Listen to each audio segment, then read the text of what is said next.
Hello, my name is Tim Turnus, and I am the Director of Programming and the St. John's Bible at the Hill Museum and Manuscript Library, more commonly known as Himmel. Himmel is located on the St. John's Abbey University campus in Collegeville, Minnesota. Now, like many of you, I find myself working from home these days due to COVID-19.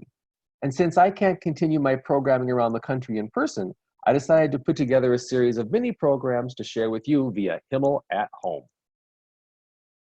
Ancient Methods, Modern Results is a series of short talks which will take a look at the historical roots of the tools, methods, and materials used in the making of the St. John's Bible. And today's topic is quills.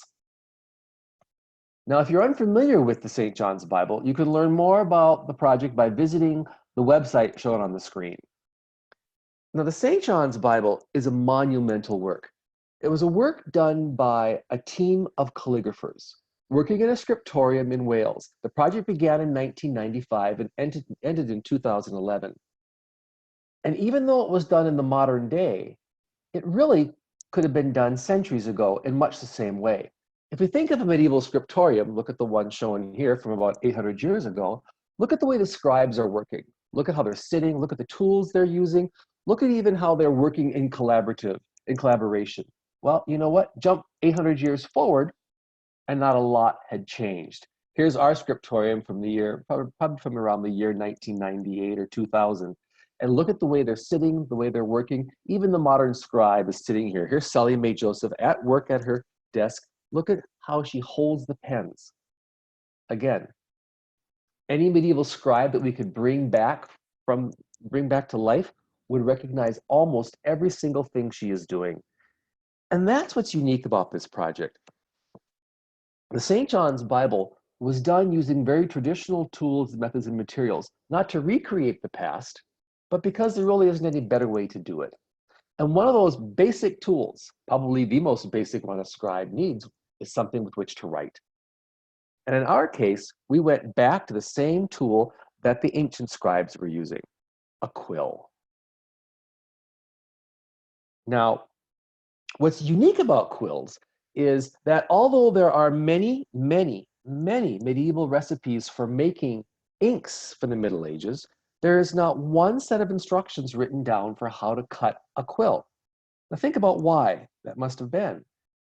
It must have been so obvious and familiar to the educated population that there was no need to mention it in writing. Just like we don't have any need to write down instructions for how we sharpen a pencil today.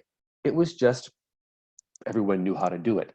Now, the modern scribes of the St. John's Bible cut the quills in their own way, but it's most likely similar to how it would have been done centuries ago. In the St. John's Bible, our quills came from turkey, swan, and goose feathers.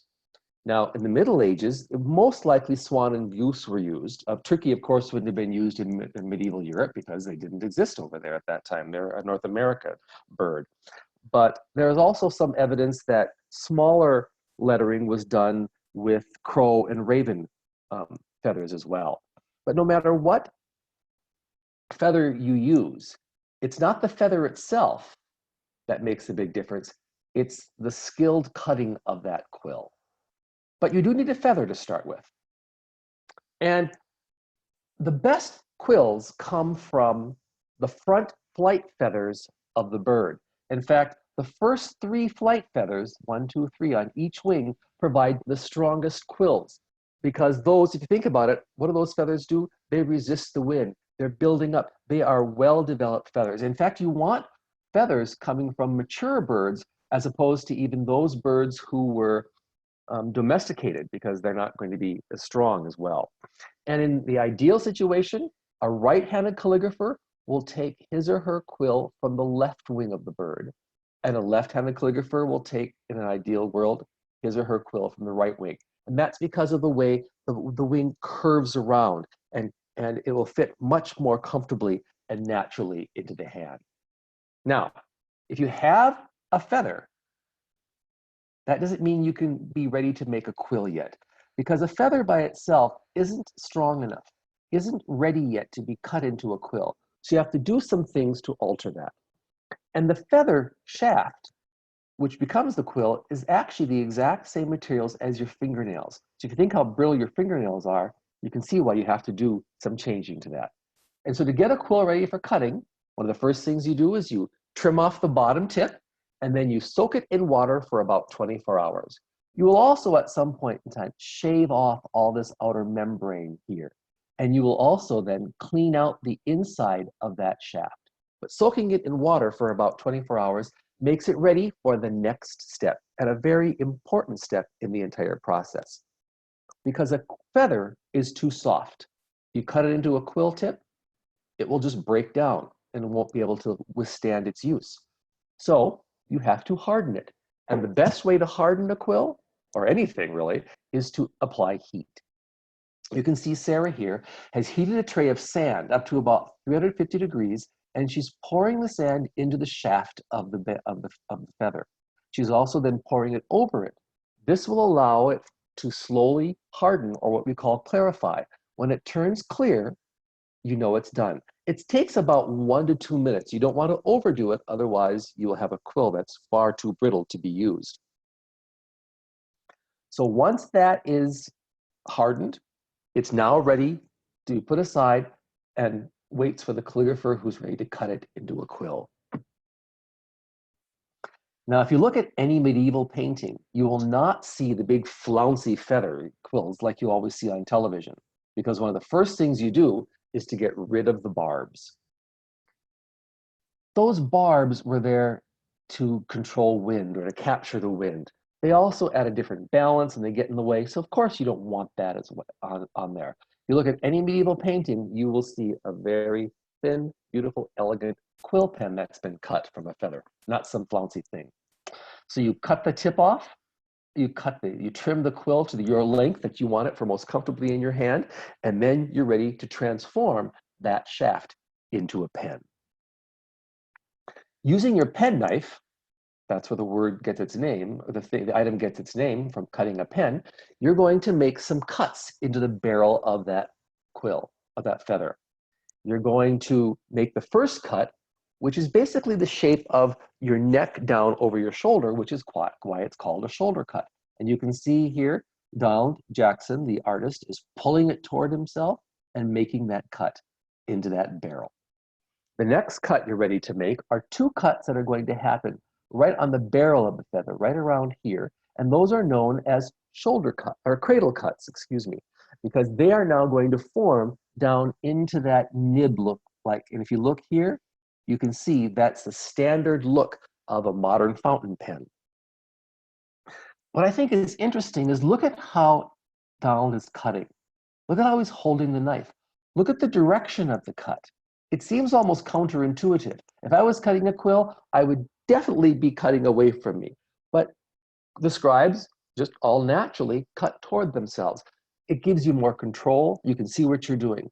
And I think that's interesting when you look at the way the scribes, the modern scribes are doing it, and then look at paintings of medieval scribes. Look at this one. He's doing the exact same thing. Once again, this was all just so natural that it doesn't give us a way of how it was done, but it does give us a hint of how it definitely could have been done. So once you've got your major cuts into your quill, one of the things you need to make sure is you need to put in a slit at the end. Now I've seen some calligraphers do this at the beginning of cutting a quill and some do it at the end. Doesn't make a difference when you do it, I don't think.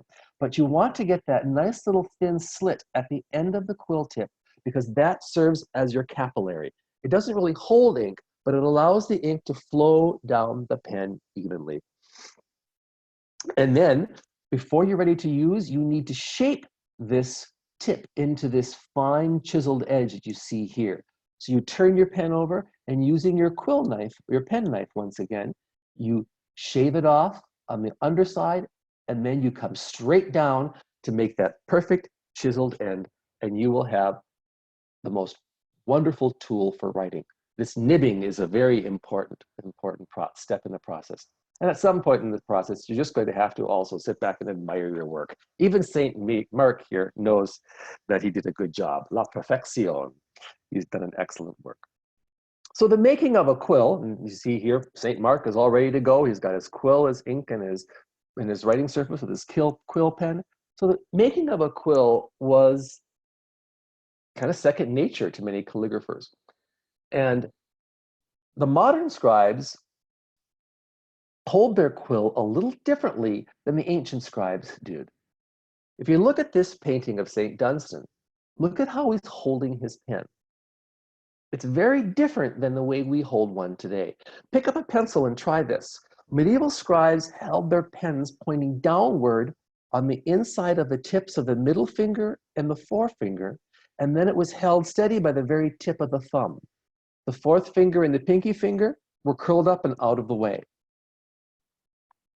Now, if you try that, it really seems kind of awkward. But what it does is it brings the pen down much more perpendicular to the page than the modern way we hold it today. And so the ink flows very differently as well. Try writing a few letters that way. You'll see you have to change your whole body structure to get nice, beautiful writing. Here you see St. John working on his desk, holding the pen down. Look how he's holding the page down with most likely a penknife or even a bone folder. And once again, look at our modern scribe, Sally, busy at work. In almost the exact same way, holding her pen and holding the page down with her penknife as well.